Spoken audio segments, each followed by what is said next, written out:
Assalamualaikum warahmatullahi wabarakatuh. Salam sehat semuanya. Semoga kita semua yang menonton video ini diberikan kesehatan secara holistik, baik dari biologis, psikologis, sosial, dan spiritual.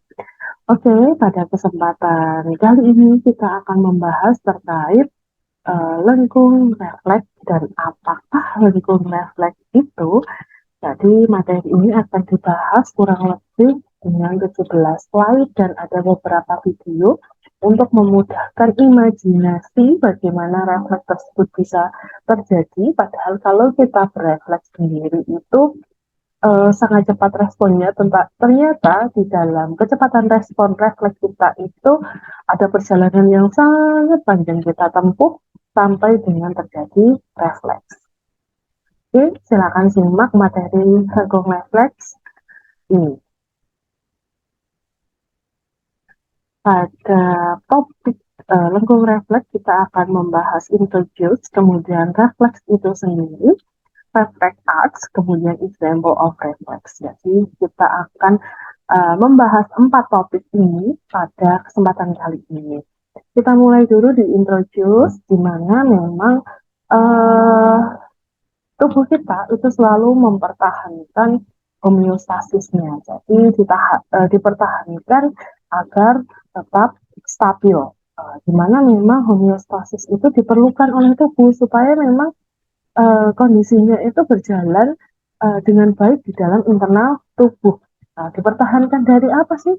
Kondisi internal tubuh ini dipertahankan dari berbagai rangsangan-rangsangan yang akan kira-kira mengganggu proses penstabilan itu sendiri.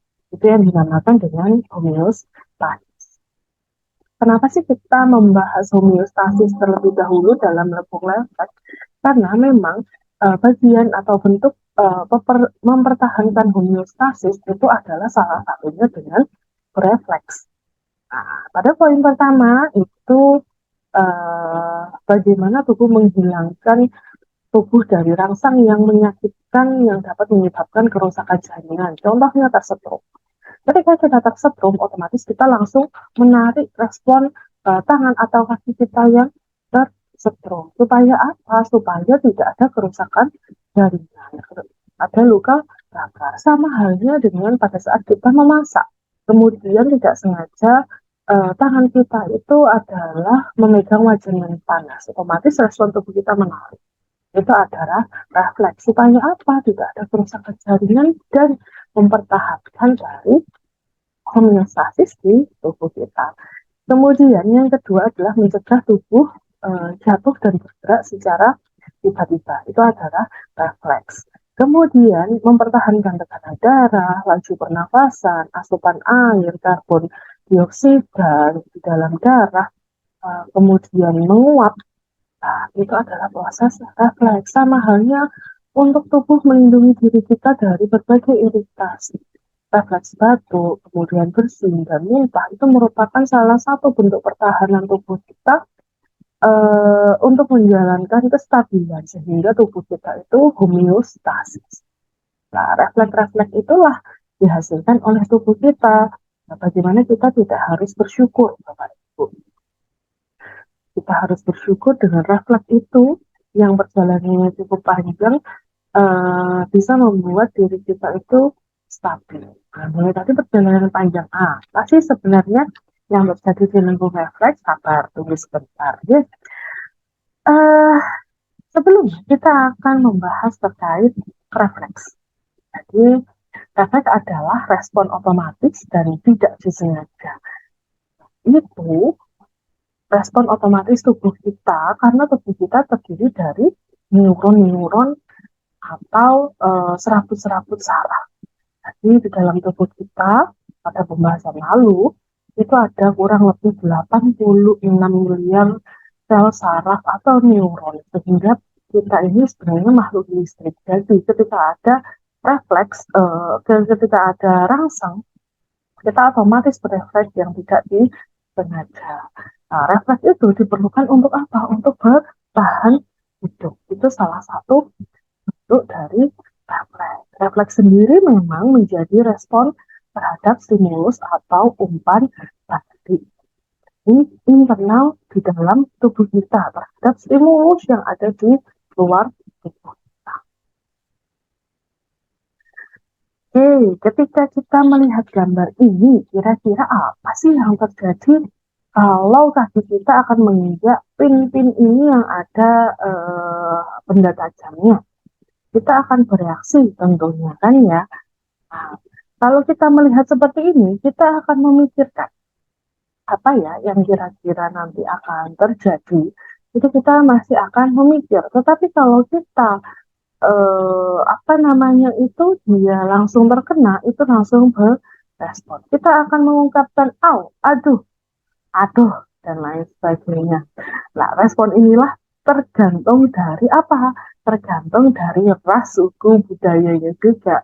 Nah, kalau di kita, di Banyuwangi mungkin aduh, dan lain sebagainya. Mungkin kalau ke eh, Surabaya itu agak berbeda nanti responnya ketika ada sesuatu stimulus yang membuat kita refleks responnya berbeda, yaitu tadi semakin ke tengah, Jawa ketengahan itu responnya juga berbeda, halus sekali kalau di sana. Jadi suku, ras, budaya itu juga mempunyai respon yang berbeda terkait respon dari refleks. Ketika kita langsung melakukan fleksi dan bilang, itu adalah suatu tindakan yang dilakukan tanpa pikir sadar sebagai respon terhadap rangsangan tertentu. Tentunya sakit ketika kena itu. Apalagi Bapak Ibu mungkin yang pernah ada anak kecil di rumahnya itu sudah tidak bisa dipungkiri, ya, mainan berserakan tiba-tiba kita menginjaknya dan kita berespon, itu adalah suatu tindakan yang tidak sadar kita lakukan. Kita lihat video dulu Bapak Ibu bagaimana seseorang itu siap ujian.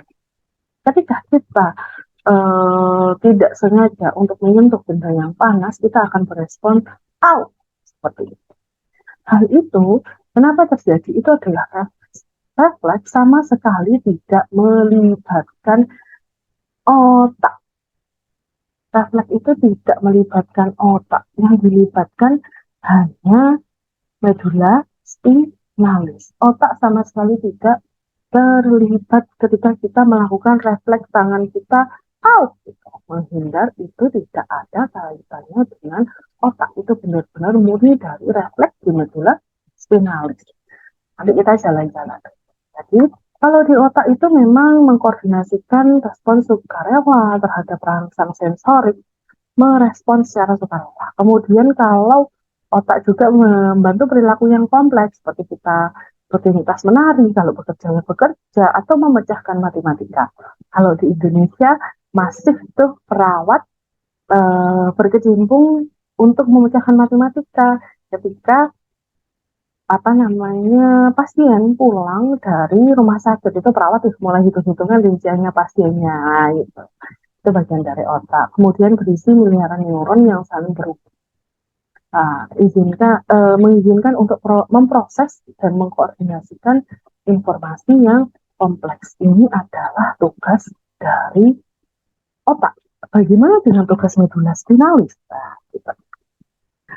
Spinal cord atau medula spinalis itu melakukan pemrosesan yang jauh lebih sedikit dibandingkan otak, karena memang di otak itu adalah prosesor dari tubuh kita sendiri. Kalau di laptop kan ada prosesornya, otaknya laptop, kita otak yang dibuat oleh Tuhan kita, Allah Subhanahu Wa Taala, itu lebih banyak dibandingkan yang spinal cord, di mana dia pemrosesannya lebih sedikit. Kemudian kita menyadari informasi di sumsum tulang belakang. Ada informasi-informasi di situ adalah bagian di sumsum tulang belakang atau spinal cord. Kemudian jika kita memulai respon terhadap stimulus, di situ tulang belakang akan menyalurkan, merelaikan suatu refleks. Nanti setelah slide ini kita akan jalan-jalan bagaimana sih sumsum tulang belakang akan mempengaruhi dari lengkung refleks. Setelah ini kita akan next untuk bagaimana sih caranya ketika stimulus datang, bukan stimulus ya. Jadi stimulus atau impuls yang datang akan membuat renggung refleks atau refleks aktif, di mana jalur saraf yang mengontrol tindakan refleks tersebut membawa impuls dari reseptor ke efektor tanpa melibatkan sadar otak. Otak itu tidak dilibatkan dalam proses refleks, tapi otak akan dilibatkan dalam proses persepsi sensor. Oke.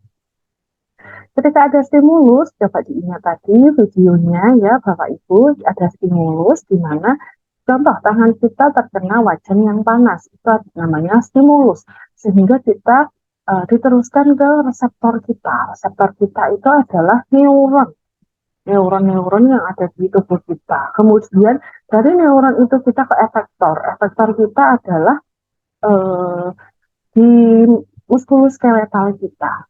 Kalau di tangan ya tricep, kemudian tangan kita berespon untuk mengangkat dari wajan yang panas tersebut. Tapi ternyata antara reseptor dan efektor ada proses lagi di medula spinalis. Prosesnya proses apa? Ketika stimulus itu datang, kemudian stimulus tersebut dilanjutkan oleh reseptor tersebut namanya sensori neuron. Sensori neuron. Nah, sensori neuron itu adalah sensor yang menghantarkan impuls listrik dari reseptornya itu kulit, kemudian organ internal atau organ indera ke sistem saraf pusat. Ingat bahwa spinal cord atau sumsum tulang belakang ini merupakan susunan saraf pusat. Di mana ketika dia sudah diantarkan oleh sensori neuron, kemudian dia terjadi relay, putar balik. Jadi ada putar balik dari sensori neuron, kemudian putar balik. Nah, ini langsung berefleks ke namanya relay neuron, putar balik ini. Nah, dia putar balik, kemudian dia akan memasuki neuron motorik atau neuron motor. Nah, ini akan menggerakkan efektor. Efektornya apa? Kalau di tangan itu tadi di setnya muskuloskeletal yang ada di tangan kita digerakkan, kemudian akan terjadi respon. Nah, apakah tidak diteruskan ke otak? Tetap. Di sini ada serabut A, B, dan C. Serabut A dan B dia melakukan relay, tetapi serabut C dia akan meneruskan ke otak. Loh, katanya tadi tidak melibatkan otak. Tapi sekarang kenapa harus ke otak? Nanti kita jelaskan bagaimana kok bisa di otak, katanya tadi tidak melibatkan otak sama sekali. Kita kenalan dulu sebelumnya sama somatic nervous system atau sistem saraf somatik, di mana ada dua sistem saraf somatik, itu ada saraf sensorik dan saraf motorik, atau biasa yang disebut dengan afferent dan efferent. Di mana saraf sensorik itu sendiri adalah menghantarkan impuls listrik dari reseptor pada kulit, organ indera, atau organ internal ke susunan saraf pusat. Kalau saraf motorik atau efferent nerve yang membawa sinyal dari FST menuju otot dan kelenjar, ini adalah saraf motorik.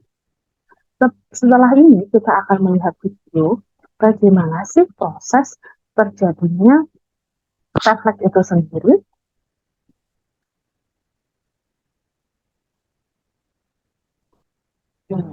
Ini ada objek yang panas. Ketika kita memegang objek yang panas, langsung berefleks menghindar objek yang panas tersebut. Oke, stimulus datang kemudian dihantarkan ke impuls afferent pathway. Afferent pathway adalah sensori neuron, di mana dia itu asalnya dari kulit yang tadi terespon oleh sesuatu benda yang panas. Ingat, perjalanannya dari stimulus atau impuls ini sendiri kurang dari 120 meter per second atau per detik. itu cepat banget sehingga kita itu refleksnya sangat cepat. Nggak mungkin kan ketika kita melihat video ini berjalan berapa menit, itu tidak mungkin kita berefleks sepanjang itu. Ini hanya perjalanannya yang sampai saat ini kita mempunyai refleks yang bagus sehingga kita harus mensyukuri tersebut. Oke, kita lanjut ke video di mana dari menyentuh dari hot cup tadi, dia akan menjalankan impulsnya. Oke, dia sensori, nah masuk ke medulla spinalis. Ke medulla spinalis, nah ini adalah medulla spinalis, kemudian ini adalah dorsal nerve root atau akarnya dari saraf dorsal, dan ini spinal cordnya sendiri. Di afferent atau sensori neuron, nah, dia dihantarkan ke spinal cord. Ya, spinal cord. Kemudian di sini terjadi relay.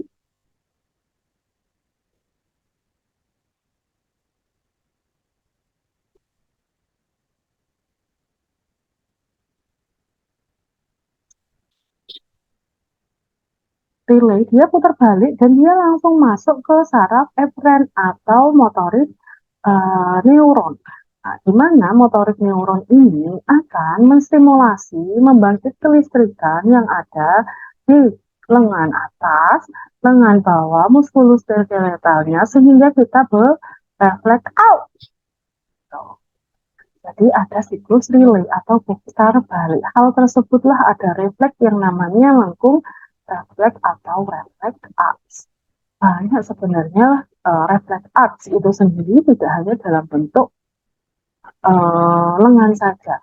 Ketika kita berkedip pun juga sama. Ketika kita berkedip ada yang namanya refleks kornea. Ketika kita berikan kepada pasien, nah itu dia kalau bagus itu berespon mengedip. Nah, itu adalah salah satu contoh lagi refleks arts. Kemudian banyak sekali pemeriksaan fisik terutama di area persyarafat itu menggunakan hama refleks untuk melihat adanya refleks fisiologis dalam tubuh pasien.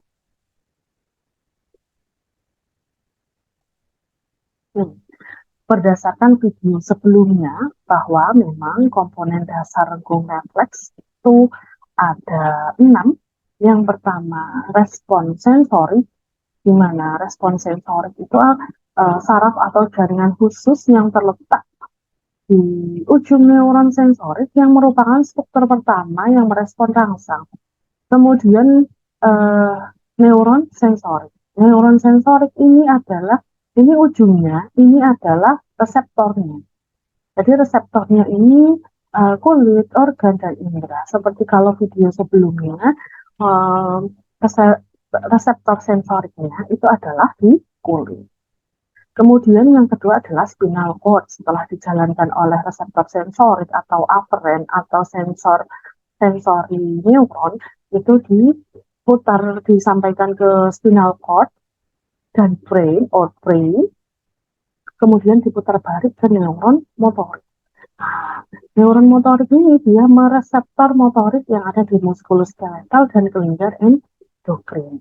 Kemudian organ atau jaringan efektor, di mana organ atau jaringan efektor ini adalah merespon pesan dari neuron motorik, yaitu otot dan kelenjar lainnya. Sehingga kita menimbulkan refleks.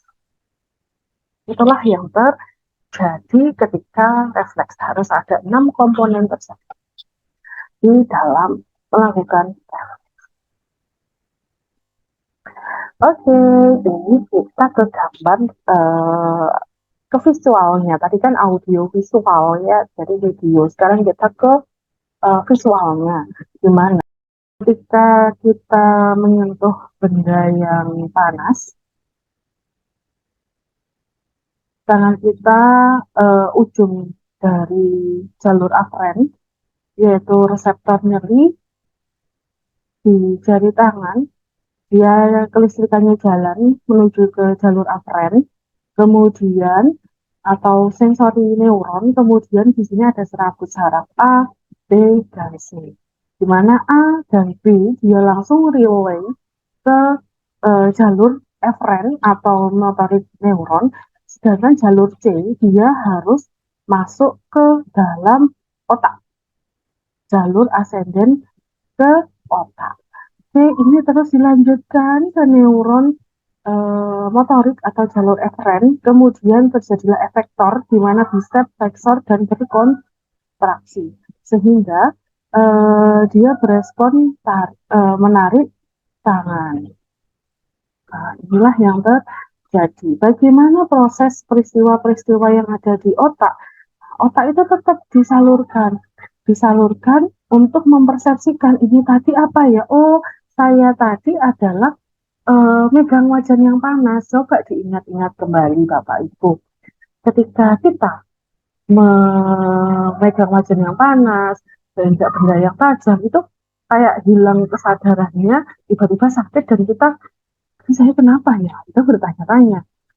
Ini impulsnya masih berusaha diteruskan ke otak, kemudian kita mencari sesuatu dan kita menyadari, oh ini nyeri dari gigit nyamuk, oh ini panas karena dia itu, saya menyenggol wajan panas tadi, oh saya kecipratan minyak tadi. Beda lagi kalau belum ada simpanan memori. Contoh simpanan memori adalah contoh pada diri saya ya, pada saat itu saya menyetrika dan tiba-tiba kayak ada yang memukul benda saya dan jalan alirannya gitu. Saya belum pernah merasakan tersetrum sebelumnya. Ketika itu kuaget dan saya itu kayak baru terbangun dari mimpi dan di situ kenapa ya? Saya itu masih bingung dan tidak terjawab. Karena apa? Di otak saya belum ada memori bahwa rasa ini adalah rasa tersetrum. Gitu. Nah, di otak, terus saya pelajari lagi agak lama memprosesnya di otak. Karena apa? Belum ada memorinya, belum ada codingnya. Belum ada codingnya di otak bahwa ini rasa tersetrum. Ketika kita sudah tersetrum, oh ini mungkin tadi rasa tersetrum ya. Ketika sudah ada memori tersebut, kita kesetrum lagi, mungkin nancepin apa gitu, tersetrum, kaget, oh ini tersetrum, langsung berespon karena sudah mempunyai memori. Nah, jadi duluan mana sih sebenarnya rangsang nyeri dengan mempersepsikan ada bahaya di tubuh kita?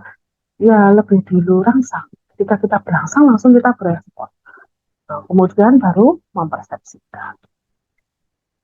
Jadi kita sekarang masuk ke example of reflex, di mana ada video terkait lengkung refleks. First up, there's the blinking reflex. Anyone that uses contact atau refleks kornea will know this reflex all too well. The blinking reflex kicks in when your body detects something that could damage your eye. In response, you automatically blink. Oke. Ketika kita direspon oleh refleks kornea, kemudian kita berkedip. Itu adalah lengkung refleks juga. Even if you consciously try to keep your eyes open, this reflex is so strong that it's really, really hard to override. So what exactly is happening under the surface? Well, to start things off, sensory nerve endings in the cornea, that's the outer membrane on the eye. Ketika kita disentuh untuk korneanya, itu merupakan sensory nerves, di mana untuk menstimulasi dari respon sentuhan tadi. Are stimulated in response to touch. A nerve impulse is sent along the sensory neuron. Impuls akan diteruskan ke medula spinalis melalui sensori neuron atau aferen, jalur aferen atau aferen pathway di dalam spinal cord. To a relay neuron. Setelah di spinal cord itu terjadi putar balik atau yang namanya relay. The spinal cord. The impulse is ini relay dan jalur ini akan diteruskan ke otak. Then passed from the relay neuron to multiple motor. Dia akan diteruskan ke neuron motorik atau efferent pathway. Nah, sehingga dia akan mengkontraksikan mengefektorkan the neurons. These motor neurons ke muskulus yang ada di mata. Send impulses to the effectors. In this case, that's the muscles that move your eyelids. These muscles contract, causing your eye. Kemudian muskulus berkontraksi dan dia akan menutup mata dan eyelids to close mengejutkan quickly and mata. prevent your eye from being damaged. Another notable example is the knee-jerk reflex. Oke, yang selanjutnya adalah refleks dari refleks patella. So notable, in fact, that it's used during medical checkups to judge the health of the lower spinal cord. The knee-jerk reflex works to straighten your leg if your body detects that your quadriceps are stretched out. This naturally helps your body to maintain posture and balance with little effort or conscious. Jadi ketika ada hammer refleks yang mengetuk patella, kita otomatis melakukan ekstensi. Ini adalah refleks fisiologis. thought. Bagaimana prosesnya? As for the specific details, well, first off, stretch receptors in the quadriceps muscle Oke, ketika kita diketuk, itu ada reseptor di quadriceps musculus mendeteksi hal itu. detect that it's being stretched. This triggers a nerve impulse to be passed along Kemudian impuls tersebut disalurkan ke sensori neuron. from a sensory neuron to an interneuron in the spinal cord. Oke, di dalam sensori neuron dia dimasukkan ke dalam spinal cord, kemudian dilakukan putar balik atau relay neuron ke bagian This then communicates motor neuron. Yang ini selanjutnya akan diteruskan ke otak untuk directly mempersepsikan. with the motor neuron. That carries the nerve impulse to the appropriate effect. Kemudian motor neuron itu akan meneruskan impulsnya ke efektor. Efektornya siapa? Di sini adalah musculus skeletal. Muskulusnya adalah di quadriceps. Effector, the quadriceps muscle, causing it to contract so that the lower leg quickly extends. Sehingga terjadinya di kaki bagian bawah itu melakukan ekstensi. On that note, it's time to kick back. That's a wrap for today. Oke, Bapak Ibu, First up, itulah pembahasan lenggong refleks pada kesempatan kali ini. Semoga bermanfaat. Terima kasih sudah menonton dan silakan dipelajari untuk selanjutnya. Kurang lebihnya saya mohon maaf. Assalamualaikum warahmatullahi wabarakatuh. Wallahu a'lam bishawab. Terima kasih.